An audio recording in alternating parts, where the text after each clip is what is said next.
ഒരു homely meals.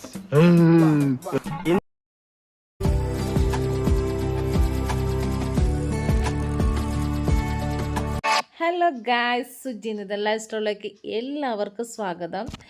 കുറേ നാളുകൂടിയാണ് ഞാനൊരു വീഡിയോ ചെയ്യണത്. വീഡിയോ ചെയ്തിട്ട് ഇത് എടുത്തു വെച്ചിട്ട് കുറേ നാളായി, 1-1.5 മാസത്തോളമായി. കാരണം നമുക്ക് കുറച്ച് ഇഷ്യൂസും പ്രശ്നങ്ങളൊക്കെ ആയതുകൊണ്ട് നമ്മളങ്ങനെ വീഡിയോ അപ്ലോഡ് ചെയ്യാതെ ഇങ്ങനെ മാറ്റി വെച്ചിരിക്കുകയായിരുന്നു. കണ്ണേട്ടൻ ചെന്നൈയിൽ നിന്ന് വന്നിട്ട് ഉള്ളൊരു വ്ളോഗാണിത്. അപ്പം ഇവിടെ ഡോറേനെ മേടിച്ച് തന്നിട്ട് പിറ്റേ ദിവസം പുള്ളി ഇവിടുന്ന് പോവുമായിരുന്നു. അപ്പം ഒരു 3 മാസത്തിൻ്റെ ഗ്യാപ്പിൽ ശേഷമാണ് ഡോറേനെ ഇവർ രണ്ടുപേരും തമ്മിലുള്ള മീറ്റിങ്. അപ്പോൾ ആ മീറ്റിങ്ങിൻ്റെ ഒരു ഇത് വ്ളോഗ് എടുക്കാമെന്ന് വിചാരിച്ചു. രസമാണ്. ഞാൻ വിചാരിച്ചില്ല, ഒട്ടും പരിചയക്കുറവ് അവൾ ഒട്ടും കാണിച്ചിട്ടില്ല. ഭയങ്കര ഫ്രണ്ട്ലിയാണ്. പിന്നെ കണ്ണേട്ടന് ഡോഗ് എന്ന് പറഞ്ഞു കഴിഞ്ഞാൽ ജീവനാണ്. അപ്പം അവരുടെ തമ്മിലുള്ള ഇടയിലുള്ളൊരു ബോണ്ട് ഭയങ്കരമാണ്. ഞങ്ങൾ ഒട്ടും പ്രതീക്ഷിച്ചില്ല ഇവൾ ഇത്രയും ഫ്രണ്ട്ലി ആയിട്ട് കണ്ണേട്ടൻ്റെ അടുത്ത് നിൽക്കുമെന്ന്. പിന്നെ പ്രത്യേകിച്ച് റോട്ടും കൂടെ ആണല്ലോ. ഞങ്ങൾ രണ്ടുപേരും മാത്രം കണ്ടുകൊണ്ട് ഇത്രയും നാളും ഉള്ള, കാരണം ഗേറ്റൊക്കെ ഉള്ളതുകൊണ്ട് പുറത്തൊന്നും നമുക്ക് വലിയ ആൾക്കാർ വരവൊന്നും ഇല്ലാത്ത കാരണം കൊണ്ട് ഒട്ടും അങ്ങനെ പരിചയവും ഇല്ല. പുറത്തുള്ള ആൾക്കാരുമായിട്ടും വലിയ പരിചയമില്ല. അപ്പം ഇവൾ വളരുന്നതിനനുസരിച്ച് അവളുടെ ആ ഒരു നേച്ചറിന് വ്യത്യാസം വന്നുകൊണ്ടേയിരിക്കും. പക്ഷേ കണ്ണേട്ടൻ വന്നിട്ട് അവൾക്ക് അറിയാമെന്ന് തോന്നുന്നു. പുള്ളിയും ഞാനും കൂടെ തൃശ്ശൂർ പോയി എടുത്തതാണ്. പക്ഷേ ഇത്രയും ഒരു ഫ്രണ്ട്ലി ആയിട്ട് ഞാൻ ഒട്ടും പ്രതീക്ഷിച്ചില്ല. ഭയങ്കര സ്നേഹമായിട്ട് നല്ല രസമുണ്ടായിരുന്നു ഇവർ തമ്മിലുള്ള ആ ഒരു സ്നേഹം. പിന്നെ കയ്യിലെടുക്കാൻ ഉള്ള പരിപാടിയൊക്കെയാണ് ആ ചെയ്യണത്. ട്രീറ്റൊക്കെ എടുത്തിട്ട് കളിപ്പിക്കുകയാണ് ആളെ. അപ്പം ഞാൻ പറയുന്നുണ്ട് അത് കൊടുക്കണ്ട, അവളെന്താ കാണിക്കുന്നു. അതിന് കൈ പിടിച്ച് ഞെറുമ്പുക. അപ്പം ഞാൻ ചോദിക്കുന്നുണ്ട്, കടിക്കുന്നുണ്ടോ കണ്ണേട്ടാ? ഇല്ല, അവൾ പല്ല് കൈ ആവുമ്പോൾ മുട്ടിക്കുന്നില്ല. അത്രയും സേഫ്റ്റി ആയിട്ടാണ് അവൾ ഇടപഴകണത് തന്നെ. അപ്പം ഞാൻ ഓൾറെഡി ട്രെയിനിങ് ചെയ്ത് വെച്ചിരിക്കുമായിരുന്നു. അപ്പോൾ പുള്ളി വന്നിട്ട് ഓരോന്ന് ചെയ്ത് നോക്കുക. അപ്പം ഞാൻ പറഞ്ഞാൽ മാത്രമാണോ ചെയ്യുന്നത് എന്നുള്ളതും കൂടെ അറിയാൻ വേണ്ടി പുള്ളി ട്രീറ്റ് എന്തേ കൊടുക്കണില്ല. അപ്പോൾ അതിന് വേണ്ടി കിടന്ന് അവൾ തല കുത്തുക കൊടുക്കാൻ വേണ്ടി. അപ്പം അമ്മുൻ്റെ കയ്യിൽ ഇരിപ്പുണ്ട് ഓൾറെഡി ട്രീറ്റ്. അപ്പം അവൾ അങ്ങോട്ട് ചെല്ലുക, ട്രീറ്റ് കൊടുക്കാൻ വേണ്ടി പറയുക അതിന്.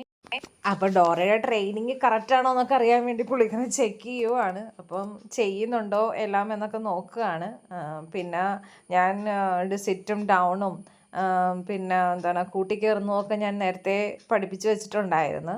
അപ്പം അത് ചെയ്യാൻ വേണ്ടി ഓരോന്ന് പറഞ്ഞ് ചെയ്യിപ്പിക്കുകയാണ്. പക്ഷേ ട്രീറ്റിൻ്റെ ഒരു ശ്രദ്ധയിലായത് അറിഞ്ഞുകൊണ്ട് പുള്ളിക്കാരൻ ഈ പറയണതൊന്നും ചെയ്യാനായിട്ട് ഒരു താല്പര്യമില്ല. അപ്പോൾ ട്രീറ്റിൻ്റെ ഇത് വെച്ചാണ് ആൾ കൂട്ടിക്കയറുന്നത്. പക്ഷേ ഞാൻ പറയുമ്പോൾ ഓൾറെഡി ഓടി കയറുന്നുണ്ട്. ഇതിപ്പം ആ ഒരു എന്നിട്ട് ഇപ്പം അടുത്തത് കൂട്ടി നിറയ്ക്കുക.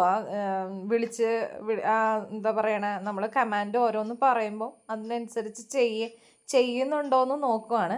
അപ്പം എല്ലാ കാര്യങ്ങളും അവൾ ഓൾറെഡി പഠിച്ച് ഒരു എന്താ പറയുക, ബേസിക് ഒബീഡിയൻറ്റ് ഡോർ ഓൾറെഡി പഠിച്ച് കഴിഞ്ഞു.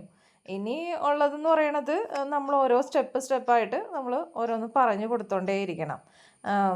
നമ്മൾ ഡോഗിനെ എന്താ പറയുക, സ്ഥിരം അവരുടെ അടുത്ത് നല്ല രീതിയിൽ ഇടപഴകുമ്പോൾ അതനുസരിച്ചിട്ടുള്ള അവരുടെ ആ ഒരു സ്വഭാവത്തിന് നല്ല വ്യത്യാസം കാണും.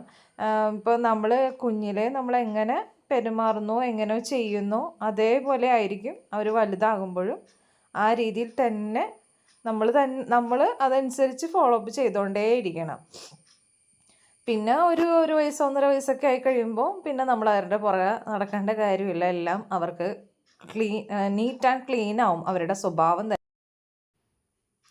കൂട്ടിക്കയറാൻ പറഞ്ഞു കഴിഞ്ഞപ്പോൾ അങ്ങനെ കയറി എങ്ങനെ ഇരിക്കും ആള്. പുറത്തേക്ക് വിളിച്ചു കഴിഞ്ഞപ്പോൾ ചാടി ഇറങ്ങി. പിന്നെ കുറച്ച് നേരം അവിടെ കിടന്ന് ഓടി കളിച്ച്. പിന്നെ കൂട്ടിക്കയറാൻ പറഞ്ഞിട്ട് ഭയങ്കര മടി ആൾക്ക് കൂട്ടിക്കയറാനായിട്ട്.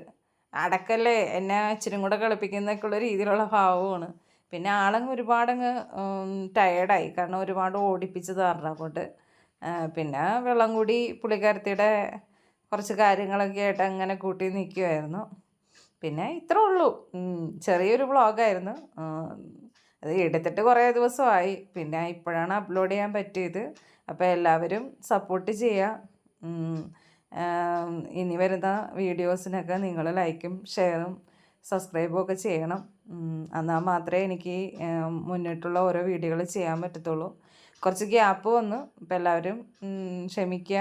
ഗ്യാപ്പ് നമുക്ക് കുറച്ച് കാര്യങ്ങളുണ്ടായിരുന്നു, അതുകൊണ്ടാണ് ഗ്യാപ്പ് ഇടാൻ കാരണം. പിന്നെ പോകെ ഇനി ഡോറയുടെയും പിന്നെ വേറെ കുറച്ച് 2 അതിഥികളും കൂടെ വന്നിട്ടുണ്ട്. അവരുടെ വീഡിയോസും കൂടി ഇടുന്നതായിരിക്കും. അതുകൊണ്ട് എല്ലാവരും എൻ്റെ വീഡിയോസ് കണ്ട് സപ്പോർട്ട് ചെയ്യാം കേട്ടോ.